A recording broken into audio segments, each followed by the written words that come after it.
All right, hello design. First of all, I'm just like so happy with everything that I've been seeing. I hope that like the turn-in rate's really good and the quality of the work is really good. I know some of you guys are like specifically interested in like apparel design or making products and stuff like that. But I wanted to let you know that like this is just like the building blocks of talking about design, and this is how we measure if design is good. I'm seeing it. Like I'm seeing it in the work that your quality is getting better, the composition's getting better, that you're understanding these like fundamentals about graphic design. So I hope you do find it worth it. And also, I know we weren't planning on using Canva, but a lot of these features are going to be very similar to Illustrator. Illustrator's a little bit harder just because everything, you just have more choices and you have more freedom, which is kind of like sometimes it's like actually easier to start off with more restrictions. But so we're learning more and more about elements and principles with each of these, the series of 3, and then we're also learning more skills in Canva. And again, I'm going to ask you to utilize those same kind of skills in Illustrator. How do you do those? How do you group things? How do you align things? How do you resize things? Blah, blah, blah, blah, blah. And so it's not wasted. I just hope you know that I'm really pleased with the designs that are coming in, and that every single one that we do, I see like the quality of your work getting better and better. So I just wanted to make a point of that. All right, design number 3. Okay, so remember that design number 3 is depth, texture, and variety. So let's get started with texture first. So I'm going to go to create a new design, custom dimensions. Here are my dimensions for my cell phone already. Again, you can use your cell phone, or if you have a personal device, or you could just use this dimensions if you aren't going to be utilizing it after you create it. So I'm going to hit create new design. All right, and so you can go to photos and you can type in textures. And what's really nice is they actually categorize textures with like color. Okay, so I wanted to make a note of texture. So remember that this is still abstract. So are roses abstract? No, they represent roses. Okay, crinkled paper, that's fine. Kind of like just these random textures, those are great. Okay, but make sure that the texture that you pick is still abstract. So strawberries are a no, roses are a no, roses are a no. Like undefined, like what is this? I don't know. It's just a texture. Okay. So just be careful. Make sure you're picking like the undefined. I'm not really sure what this is. Those are perfect. These are like the perfect kind of textures to use. Roses, no. Flowers, no.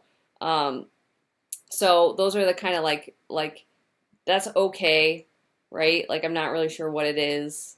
So just again, make sure that you're not picking a texture with leaves, or I could say rock, leaves, rock. Like if I can say that, then it's not abstract. So pick these like really random, undefined things. Okay, so yes, you could use just one of these, as, I should bring it on, and I could do it as the background. I could do that, okay? Or I wanted to mention that you could go to elements. And so this is kind of the new thing that I'm introducing with this one is there's something called frames. And I'm going to say see all and frames. Now make sure if you do decide to use a frame that you're picking a frame that is abstract. So circle is fine, polygon's fine. Do not pick computer. Do not pick laptop. Do not pick cell phone. Do not pick book. Do not pick anything that is not abstract. Okay, so triangles are fine, paint strokes are fine, circles, these like undefined shapes are fine. Don't pick a post-it stamp. Don't pick letters. Don't pick numbers. Don't pick puzzle pieces or the star. Those are all not abstract. Okay, so make sure that you pick a thing. So this is a frame, and you could probably guess what it's going to be doing already. I can click and drag that on here. So now this is a frame, and then I can go back to textures and say I wanted this texture in that triangle. I can click and drag it into it, and now I have a shape with a texture. Okay, so that is how you could do that with adding texture to shape. Okay, now I wanted to show you something a little bit more with this. If I go to adjust, I can change the tint. Okay, so maybe, so remember we still need to have unity. So, although we're going to have variety, we still need to create unity. So, maybe you want to add several, like, so how do you create unity? I could just make tons of triangle frames, and that's the repetition that kind of helps it come together, and then use a different texture on each one. Or maybe I use all different frames. So I use circles and triangles, blah, blah, blah, and then I'm just using the same, texture in each one, and that helps unify. And so you have to think about, yes, we want variety, but how am I also going to unify these things? Okay, so tint is really important. So maybe you actually want to create a little bit variety in the color of it. You know, you can duplicate this and change the tint. So the tint is the hue, the color of it. Notice the saturation. This could be used for when we get into depth. All right. So saturated is it's more green, or I'm like it's more unsaturated and now it has no value. It's like gray. Okay. We have contrast. Ugh, don't get ugly with it. Brightness and darkness, okay. Blur, ooh, making it more abstract. So then maybe you could use a texture and then blur it out. And then we have, I'm not really sure what the X process does. And then we have vignette. And notice that a vignette is going to give you darkness around the edges of it. So this is really important too with creating depth. So you can't really see it that well on this shape, but that's what that does. So just note that you can adjust things after you put things into frame. So this is going to be like really powerful for you to use. Okay. So the other thing I wanted to, so I'm going to duplicate it. So I'm on my laptop. So if you don't see these things, just remember that there's a dot, dot, dot over here, and then you can hit duplicate. Now I wanted to start talking about depth. Okay. So remember all the ways that we can create depth, okay? One is, so remember overlapping, okay? And here, let me bring up that slide to remind you of all the ways that you could create depth. Okay, so occlusion or overlapping, all right? We also talked about size and scale, so that's probably easy enough, right? Okay. Also notice you can go to position, and you could send things backwards or forwards, okay, in terms of ordering. So that was one, was like the ordering of that. So we also remember placement. So higher objects appear further back, all right? Then texture, okay? So think about this, that if the texture gets smaller, then it looks like it's going back, okay? Or think about how you could go to adjust, and you could change the contrast to be a little bit darker, and that's gonna like make it appear like it's even farther back. So think about that. I could bring down the brightness and the contrast so it's darker, and I continue these triangles in the back, okay? So also cast shadow. So unfortunately, you can only do, I don't know why, but only with text can you add effects like drop shadow and stuff, like blurs and outer glows and stuff. And I'm not sure why we can't do it here with objects. You can in Illustrator, you can't here. But let's talk about how you can create a fake drop shadow. Okay, so I'm going to go to Elements, and I'm going to go back to just Shapes. And I'm just going to pick a shape. So let's pretend this is something that I'm including in mine, and I'm just going to make it green just for the sake of it, just so that it like is starting to work with this. So now let's pretend that I wanted to make a drop shadow. So what I could do is duplicate the object, and then, ooh, I don't want to change the size. I'm going to go up here and I'm going to pick a like a dark gray, okay? And then for order, I'm going to say I want to send it backwards. Okay, so now it looks like a drop shadow. And then the other thing I want to do is I'm going to go to transparency, and I'm going to bring down the transparency.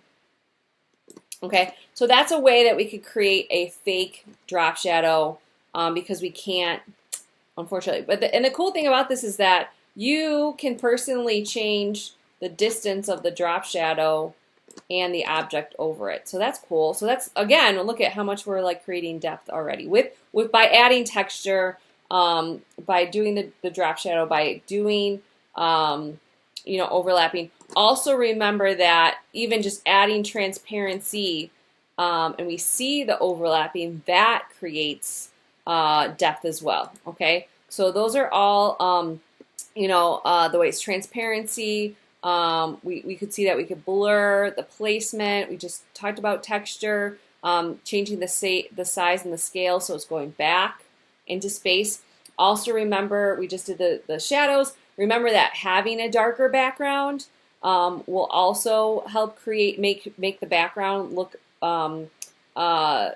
darker and have more depth. And then color. So just remember that warm colors, red, orange, and yellow, will pop out, while cool colors, green, blue, and purple, will recede.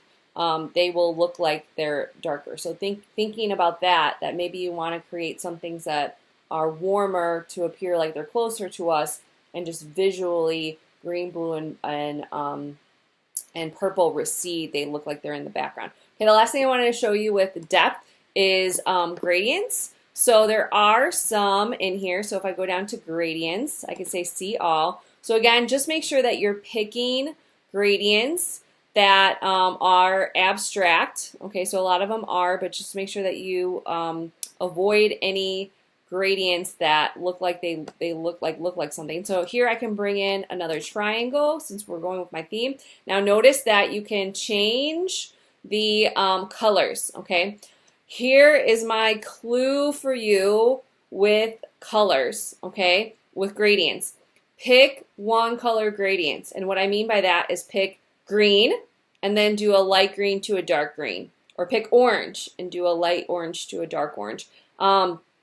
If I print these for you guys, gradients look terrible if you do something like red to green. Like the middle, it's called like banding, and it just like, oh, it looks so gross. Okay, so my challenge for you is, if you do use gradients, pick one color gradient. So I would pick like a light green because I'm going with that kind of thing right here, and then I go to my, and then we'll have light green to dark green. Okay, so that is like my, if number one way to elevate your design and look more like a professional is, yes, you can use gradients, just make sure that they are one color gradients, and everything will look more magical. The easiest way to look like a beginner novel designer is to use two color gradients. It's like really disgusting. It might look okay sometimes on the screen. I don't think this looks good. It looks like brown. But it prints terribly. It just doesn't look good. So that's kind of like my it just looks so much more beautiful when you have one color gradients. Okay. All right, so we did texture, we did depth, and then variety. So variety, just remember that variety is just differences. Okay, so the way that you create variety is use different colors.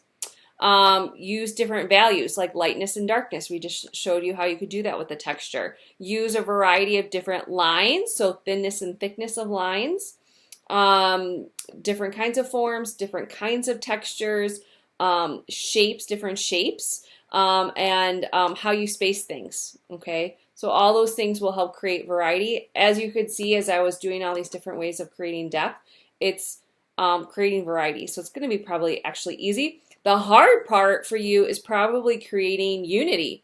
Okay, how do you make sure that this design at the end of the day all works together? So again, like stick with one thing. So if you're going to do a variety of different textures, then try to keep maybe the same shapes. Or if you're doing a variety of different texture, could you change the textures to all one color?